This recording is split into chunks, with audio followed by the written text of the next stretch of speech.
Very good evening, all of you. So, today we will be solving some more questions for the CSIR NET 2024. So, without a delay, let's start. Now, our first question is the shape of a curve in the plane with fixed parameter that encloses maximum area.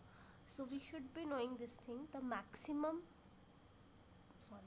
the curve which has maximum parameter, that curve is known as circle. ठीक है. Now how it proves, इसका जो proof है ये थोड़ा सा longer है, so I will be uploading a separate video where I will be explaining कि कैसे सर्कल जो है वो मैक्सिमम पैरामीटर एरिया को डिपिक्ट करता है और वो भी कौन सी फिगर का, वो इक्विलेटरल ट्राइंगल होता है. तो आई will be explaining in that particular video. ठीक है. अभी के लिए just keep this in mind कि मैक्सिमम एरिया वाला कर्व जिसमें आप एक पैरामीटर को फिक्स कर सकते हो, वो कौन सा कर्व होता है, that is circle. Now next question. Okay, this is COV.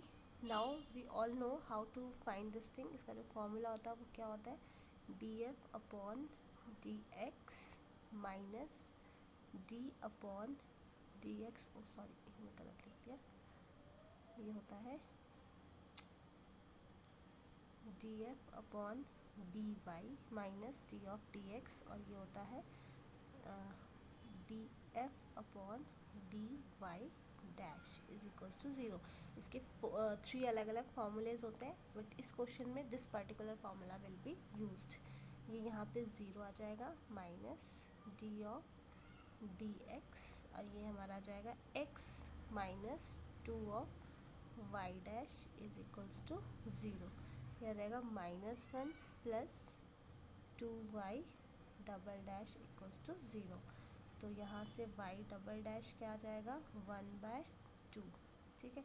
Now इसको जब आप एक बार इंटीग्रेट करोगे तो ये आ जाएगा 1/2 प्लस c. ठीक है. और जब सेकेंड टाइम इंटीग्रेट करेंगे then it will be x/2 plus cx plus d. Now अब हम कंडीशंस लगाएंगे जो इसमें कंडीशंस दी है. So our condition is y0 to 0. अगर मैं यहाँ पे 0 पुट करती हूँ, ये भी 0, ये भी 0, तो d मेरा आराम से 0 आ जाएगा. ठीक है, नो कन्फ्यूजन. नाउ नेक्स्ट जो हमारा बन जाएगा वो होगा x/2 plus c of x. तो यहाँ पे y की जगह 3, ये आएगा 4/2 प्लस c इंटू 4. तो ये 2 है, ये 1 है, और c की वैल्यू क्या आ जाएगी आपकी, 1/4 आ जाएगी. ठीक है. तो मैंने सही किया ना, कुछ गड़बड़ तो नहीं किया. ठीक है. तो नाउ मेरा जो y बन गया है, ये क्या बना है, माई y इज़ एक्स स्क्वायर होना चाहिए. कुछ गड़बड़ कर दी क्या मैंने, एक मिनट. स्टार्टिंग में ही क्या ये आएगा मेरा 0 माइनस d अपॉन dx, ये आ जाएगा x minus 2 into y dash equals to 0. ये आएगा -1 plus 2 into y double dash. ठीक है. अच्छा, ये x स्क्वायर आएगा. ओके ओके, सॉरी ना, कन्फ्यूजन था. ठीक है. तो ओके, आई एम सॉरी. ये प्लीज़ एक बार चेक कर लेना. ठीक है. Calculations errors. अब यहाँ पे हर जगह x स्क्वायर था, इसलिए मैंने यहाँ पे पकड़ लिया कि हाँ ये मेरा गड़बड़ था. तो लेट मी करेक्ट इट. तो d तो ऑब्वियसली 0 ही आएगा, बिकॉज x स्क्वायर है चाहे कुछ भी है, वहाँ d तो 0 ही आएगा. ये मेरा 3 आ जाएगा, ये आएगा 4×16/2 प्लस c इंटू 4 आ जाएगा, ये 8 है. तो जो c की वैल्यू है वो आपकी -5/4. फिर से कुछ गड़बड़ है ना, क्योंकि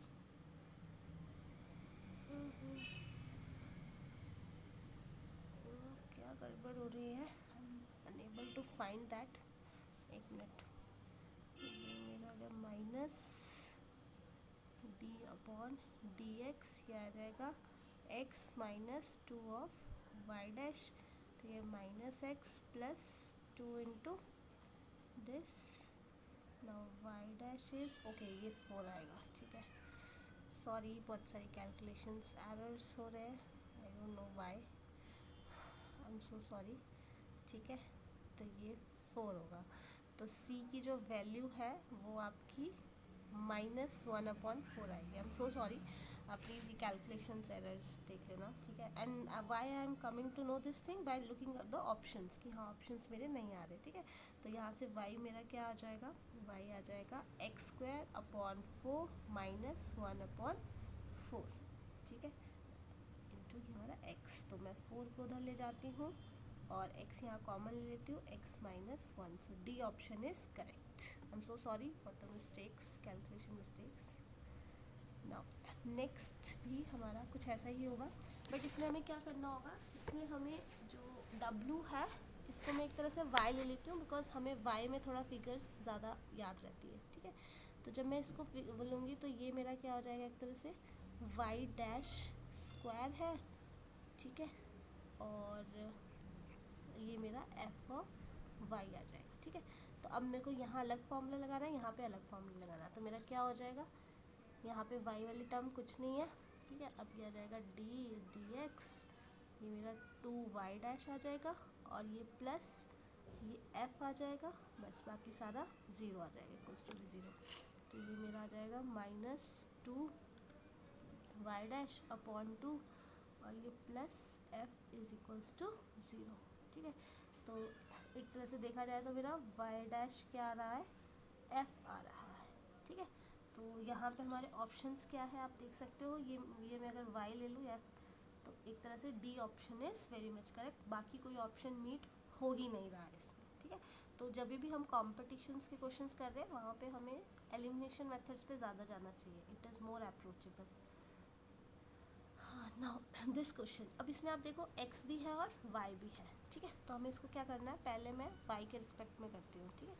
तो ये मेरा आ जाएगा df/dy माइनस d/dx, और ये आ जाएगा df/dy dash is equals to 0, ठीक है। तो ये मेरा हो जाएगा 2x माइनस d/dx, और ये y डैश हो जाएगा 2y डैश इक्वल्स टू 0। तो ये हो रहा है x और ये y double dash equals to 0, ठीक है। तो यहाँ से मेरा क्या आ रहा है, y double dash equals to x, एक मेरी इक्वेशन ये आ गई, ठीक है। Now let us solving other equation. अब ये जो है मेरा, इसमें हम क्या करेंगे, अब हम इसको करेंगे df/dx करेंगे माइनस d/dy हो जाएगा, और यहाँ पे हमारा आ जाएगा df/dx डैश के रिस्पेक्ट में, ठीक है। तो ये मेरा 2y आ जाएगा माइनस ये 2x, तो एक तरह से ये मेरी इक्वेशन हो गई, ठीक है, इक्वल्स टू y। तो जब भी हमारे पास x और y वाली कोई भी ऐसी इक्वेशन आती है तो हमें क्या करना पड़ता है उसको, अब जैसे यहाँ पे y डबल डैश जो है वो x के इक्वल है, और सेकंड डेरिवेटिव ऑफ x जो है वो y के इक्वल है। अब यहाँ ऑप्शंस देखो, तो ऑप्शंस में कहीं ना कहीं मुझे यही ऑप्शन दिख रहा है, बाकी तो x² minus Y equals to 0, ठीक है, ये चीज़ ही दिख रही है। अब अगर मैं इसको टिक कर दूँ तो मेरा ये ऑप्शन बच जाता है, इसको टिक कर दूँ तो ये ऑप्शन बच जाता है, तो कहीं ना कहीं मुझे एक कंसाइज ऑप्शन आना होगा। तो अगर मैं इस वाली टर्म को अगर मैं एक और बार डिफ्रेंशिएट करूँ तो क्या हो जाएगा, y³ हो जाएगा, तो मेरा वहाँ x डैश आ जाएगा, क्योंकि t के रिस्पेक्ट में हम डिफ्रेंशिएशन करें ना। फिर से करूँ तो ये क्या हो जाएगा, फोर्थ डेरिवेटिव हो जाएगा, और ये मेरा क्या हो जाएगा, x का डबल डेरिवेटिव, और x का डबल डेरिवेटिव क्या है, y है, तो कहीं ना कहीं मेरा जो थर्ड ऑप्शन है वो टिक हो रहा है। वैसे तो देखो ए और बी भी आपके ऑप्शंस हैं, बट आपको समझ नहीं आ रहा है कि कौन सा वाला आप करो, तो आपको क्या करना पड़ेगा, एक ऐसी इक्वेशन आनी पड़ेगी जो दोनों को सॉल्व कर रही है, ठीक है। हाँ, नाउ दिस क्वेश्चन ये थोड़ा मेमोराइजेबल क्वेश्चन है, सॉरी। तो यहाँ पे हमारा है ये दिया है हमारे पास वाई और वाई डैश इक्वेशन में, ठीक है। पहली जो चीज़ है वो तो हमारी ऐसी ही रहती है, ठीक है, minus D of D X, और ये आ जाएगा D F upon D Y dash, ठीक है, ये हमारी टर्म आ गई है। हाँ, अब इसको अगर ये f की टर्म में है, y की टर्म में है, ऐसे ही आप इसको x की टर्म में भी लिख सकते हो। तो हमको कुछ नहीं करना है, बस यहाँ पे चेंज करना है। तो मैं यहाँ पे डी एक्स लिख सकती हूँ, यहाँ मैं डी वाई लिख सकती हूँ, और यहाँ पे डी एक्स के रिस्पेक्ट में डिफ्रेंशिएट कर सकती हूँ। तो अब आप देख रहे होंगे कि जो हमारी ये चीज़ है, इसको अगर मैं एक और बार डिफ्रेंशिएट कर लूँ, ठीक है, तो ये मेरा क्या आ जाएगा, ये मेरा आ जाएगा स्क्वायर आ जाएगा, सेकेंड डेरिवेटिव आ जाएगा एक तरह से, ठीक है। इसमें y लिया है, इसको दिस, और ये मेरा आ जाएगा square D Y square D F upon D X dash, ये माइनस ये, और ये डी स्क्वायर एफ और डी एक्स डैश, ठीक है। तो आप देख रहे हो यहाँ पे कि कहीं ना कहीं हमारी जो इक्वेशन है वो कौन सी सेटिस्फाई कर रही है। देखो, अगर हम ये वाली इक्वेशन लेते हैं तो यहाँ पे ये वाली टर्म तो आ ही नहीं रही हमारी, ये वाली टर्म तो मिस होगी, तो this option is not correct. अगर हम यहाँ पे लेते हैं, हमने इसको एक बार एफ वाई डैश से किया, फिर इससे किया, ये तो हमने किया ही नहीं, तो दिस इज़ कटिंग डाउन, ठीक है।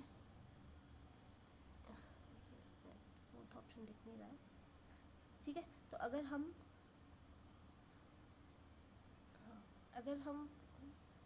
क्या हो रहा है, फोर्थ ऑप्शन आप ये प्लीज़ यहाँ देख लो, देखते हैं। तो फोर्थ ऑप्शन भी हमारा वन ऑप्शन की तरह कट हो जाएगा, क्योंकि यहाँ पे भी हमारी वो दोनों टर्म्स आ नहीं रही है। तो by elimination again B option is very much correct. So thank you so much, I hope आपको आज समझ आया होगा कुछ। Thank you.